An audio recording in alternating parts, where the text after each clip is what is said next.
ผมเจอกับบรรณาธิการใหญ่ของหนังสือพิมพ์ The Star ของมาเลเซียแน่นอนครับเรื่องร้อนที่สุดไม่ใช่ร้อนแค่ในมาเลเซียหรือว่าในอาเซียนเท่านั้นแต่ว่าเป็นเรื่องร้อนระดับโลกเชื่อไหมครับว่า CNN ของสหรัฐเนี่ยเล่นข่าวนี้ตลอดวันตลอดคืนและทำให้เรตติ้งพุ่งกระฉูดไปเลยเพราะว่าเที่ยวบินปริศนา MH370 นี้ใครๆก็อยากรู้ครับว่าตกลงหายไปไหนแล้วจะเจอหรือไม่นี่คือประเด็นหลักและแน่นอนหนังสือพิมพ์อย่าง The Star ซึ่งเป็นหนังสือพิมพ์ขายดีอันดับหนึ่งของประเทศมาเลเซียต้องมีเบื้องหลังการทำข่าวเรื่องนี้เพราะเขารู้ว่าใครต่อใครก็สนใจแต่หนังสือพิมพ์อย่าง The Star นี่มีแรงกดดันอะไรที่จะต้องรายงานเบื้องหลังให้ลึกกว่าคนอื่นเพราะตัวเองเนี่ยอยู่ในประเทศนั้นต้องไปฟังบรรณาธิการของ The Star ยุน ว่องซึ่งตอบคำถามของผมในฐานะเป็นคนข่าวที่อยากจะรู้ว่าหนังสือพิมพ์เจ้าของบ้านเนี่ยเขาทำข่าวเรื่องนี้กันอย่างไรบ้าง June how has the media in Malaysia covered the MH370 so far I think we've been pretty comprehensive but you know as the word unprecedented has been used a lot where MH370 is concerned and it was the same thing for us in the media and rightly so, Malaysia is such a small country. It was always peaceful, never had a disaster, never had an earthquake. So it's always under the radar in terms of international attention. Suddenly, when the whole glare of of the international media was on us, it was difficult. And for us, the local media, it was we felt like we were always catching up with the Western media. Yeah. Because CNN and BBC and you name it, exactly. They had the Fox News. That's right. So they had the reach and the resources to run stories that was ahead. And normally they will be because it's the time difference. So they'll be reporting when we were asleep, so the next morning we'd be like, what did they report now? Right.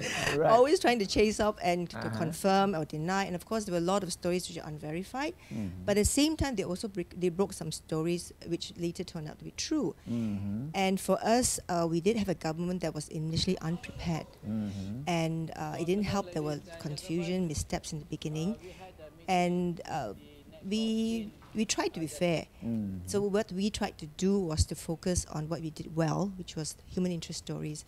So we focused on telling the stories of the families, the passengers, and we tried to find out from even the stories of the passengers from other countries. In China, of course. Initially we didn't even realize the strength of the anger and the sorrow from China because we were so consumed with our own stories. And and as the stories started coming out, we realized there was a really serious situation in China, and we had our correspondent in Beijing, and she was overwhelmed, and it came to a stage where it became quite scary even to be identified as a Malaysian journalist in Beijing. Yes, so in a way we tried to be as comprehensive as possible, and we couldn't pull out the kind of aviation experts that the international and Western media could. We found some, and I think even the TV stations did quite well within the limitations and abilities. What are the main restrictions on the local media? Restrictions, well, the government is very controlling, especially where the media is concerned. We don't have the kind of, it's free to a certain extent. It's quite lively in cyberspace, where the news portals have a lot more freedom to be very aggressive. The social media, they have all these conspiracy theories.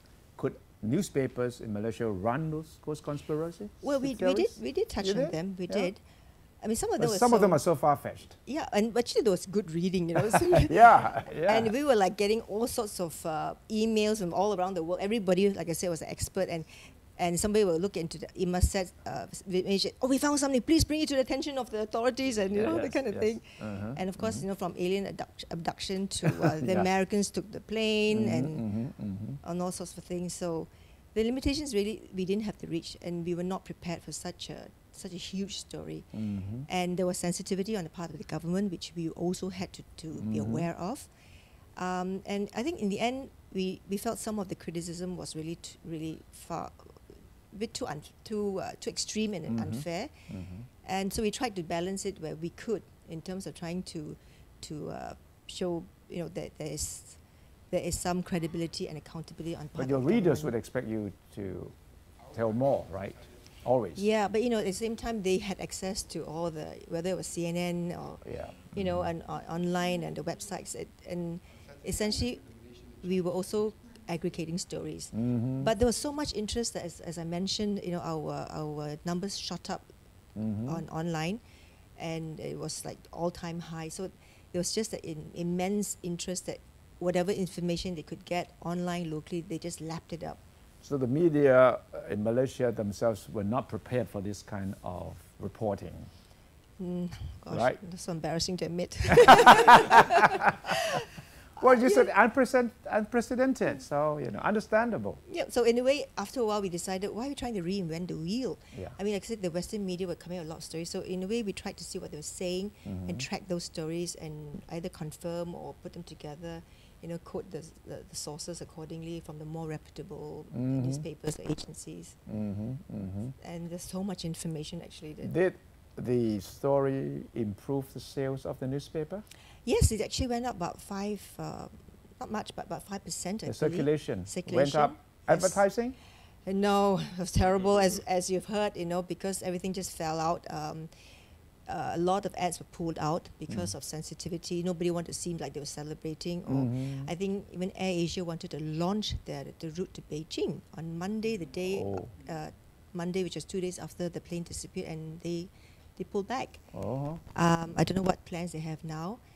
And it was really quite terrible. So you lost a lot of ads. Yes, we don't know whether they've delayed the ads and promotions, whether they will pick it up. But the thing is, our visit Malaysia here looks like it's been, I don't know whether our minister will meet his KPI now. And we're expecting we were projecting 28 million visitors, out of which I think like 12% was supposed to come from China. And then, as you know, recently we had the kidnapping in the islands of Sabah. Also involving a Chinese national. So did not help. Did not, because I think those islands are very popular with Chinese and Taiwanese tourists. So we'll see what happens. It's still a bit early in the year, whether there's recovery. We hope so. Perhaps we should just postpone visit Malaysia here. Right. So as far as stories go, you do not say that this case is closed, meaning that you put on page 1 RIP. Yep. Is that an indication that you believe that it is RIP, or and the relatives of the passengers, how did they react to that? I think it was mixed. We planned that page 1 because we were waiting for the time that we felt that there had to be closure. At one point, the government authorities had to say something, that there's either the plane is lost or presumed dead, and people have to move on. So when our Prime Minister said that the plane ended, and then Malaysia Airlines put out the statement that they were more clear, and it was they presumed dead. So we felt that we were stated as it is, and I think most of the major newspapers in Malaysia, we went black, and we were all as a mark of respect or even mourning. And yes, I think of course now we think about it, it is still very mathematical, the decision that where the plane is.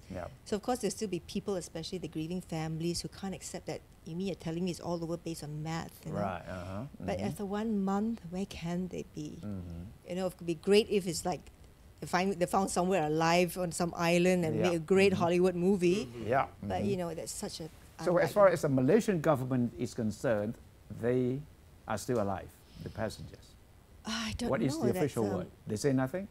That is a bit tricky because the Prime Minister has said that until they find concrete physical evidence, they don't want to say it's how long they can maintain that stand, we don't know.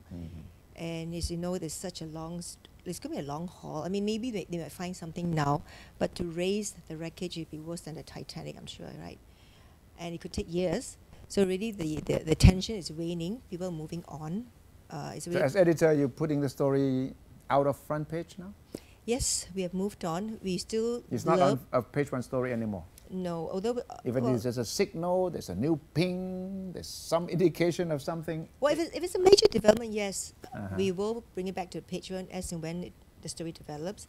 I mean, if there's a major breakthrough in terms of finding debris, I'm sure we'll put it back on page 1. Right now, a lot of the we blurb it significantly or prominently on page 1, so the stories are still much. We spend a lot of attention to it still, but we have to find something else to talk about now. Yeah, so you're planning for as long as it takes, you're going to continue to cover the As story. much as we can, yes. Mhm.